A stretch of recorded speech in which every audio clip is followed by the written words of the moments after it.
ரொம்ப வருஷம் கழிச்சு தமிழ்ல நயன்தாரா பண்ணியிருக்கிற படம் தான் ஹாய். கவின், நயன்தாரான்னு ஒரு ஃப்ரெஷ்ஷான காம்போ. அது சக்ஸஸா கன்வெர்ட் ஆச்சான்னு இந்த ரிவ்யூல பார்த்தரலாம். லவ் பண்ணி தான் கல்யாணம் பண்ணிக்கணும்னு நினைக்கிற ஹீரோ, அதுக்காக நிறைய அட்டெம்ப்ட் பண்றாரு. ஆனா எல்லாமே ஃபெயிலியர்ல முடியுது.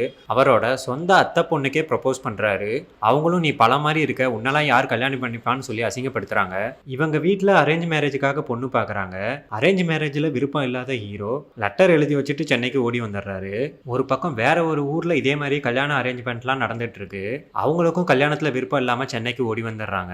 அந்த பொண்ணு வேற யாரும் இல்ல, நயன்தாரா தான். இப்படி இவங்க 2 பேரும் சென்னையில எப்படி மீட் பண்ணிக்கிட்டாங்க, இவங்க 2 பேருக்குள்ள நடக்கிற அந்த லவ் டிராமா தான் ஹாய். நயன்தாரா அண்ட் கவின் கெமிஸ்ட்ரிலாம் படத்துல நல்லா ஒர்க் அவுட் ஆயிருக்கு. நயன்தாராக்கு இந்த படத்துல ஒரு நல்ல ஃபீல் குட்டான கேரக்டர், அதை அவங்க நல்லாவே பண்ணியிருக்காங்க. அது போக படத்துல பாக்யராஜ், ராதிகா, பிரபுன்னு பெரிய ஸ்டார் கேஸ்டிங்கே நடிச்சிருக்காங்க. வெறும் லவ் படமா இல்லாம ஃபேமிலி எமோஷன்லாம் மிக்ஸ் பண்ணி ஒரு ஃபேமிலி லவ் டிராமாவா கொடுத்துருக்காங்க. படத்தோட ஃபர்ஸ்ட் ஹாஃப் கொஞ்சம் ஸ்லோவா போனாலும் செகண்ட் ஹாஃப்ல அதெல்லாம் சரி பண்ணி ஒரு நல்ல எமோஷனோட படத்தை முடிச்சிருந்தாங்க. செகண்ட் ஹாஃப்ல காமெடிலாம் நல்லாவே ஒர்க் அவுட் ஆயிருக்கு.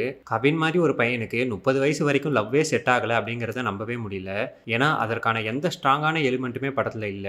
படத்துல நடிச்சிருக்கிற சத்யன், குரேஷி எல்லாம் இன்னும் நல்லாவே யூஸ் பண்ணியிருக்கலாம். படத்துல நிறைய லாஜிக் மிஸ்டேக்ஸ் இருந்தாலும் ஃபுல் படமா பார்க்குறப்ப அது பெருசா தெரியல. மொத்தத்துல ஃபேமிலி அண்ட் ஃப்ரெண்ட்ஸ் கூட பார்க்கக்கூடிய ஒரு லவ் ஃபேமிலி டிராமா தான் இந்த ஹாய்.